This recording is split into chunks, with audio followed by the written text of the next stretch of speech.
But the Devi temple is only an appendage to the Dhyanalinga.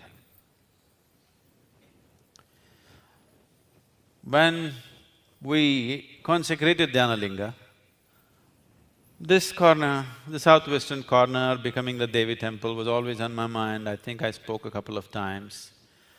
But we did not have the means nor the time on our hands to do it at that time. But it was essentially planned this way. The Dhyanalinga is like a womb. It's the Yoni of the Devi. When we say Yoni, you must understand, the word Yoni is describing the womb. In Sanskrit language and in most indigenous languages, there is no equivalent word for a vagina because nobody ever thought on those lines. They only thought of the womb as a whole, never thought of this part separately. Only when sexuality became a consciousness by itself in people's minds, only this outer part became important in somebody's mind. Otherwise, this whole thing was a womb. It was seen as a sacred space where all of us have to inhabit in the most crucial part of our making, the most crucial part of our making. When we have nothing in our hands, everything is in the hands of nature. At that time, that space protects us and makes us. So this was held as the most sacred space. And when you see the linga, this whole symbolism of linga and yoni, the Shakti and the Shiva principle, when you see this linga and the avadiyar or the Shakti part of it, you must understand this is the inside of the womb. This view is of the inside of the womb. This is not outside. Always, wherever the Shakti and Shiva are presented, Linga and Yoni are presented, it is the inside of the womb that you are seeing, not outside.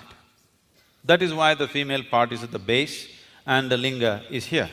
So you are looking, when you enter the Dhyanalinga space, you are in the inside of the womb. And he is inside the womb, that's how it is shown.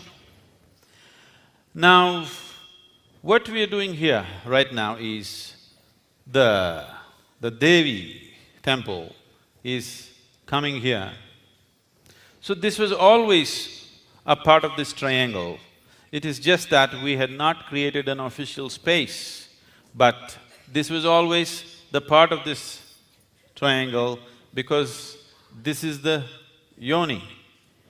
And right now, this is where Bhairavi is.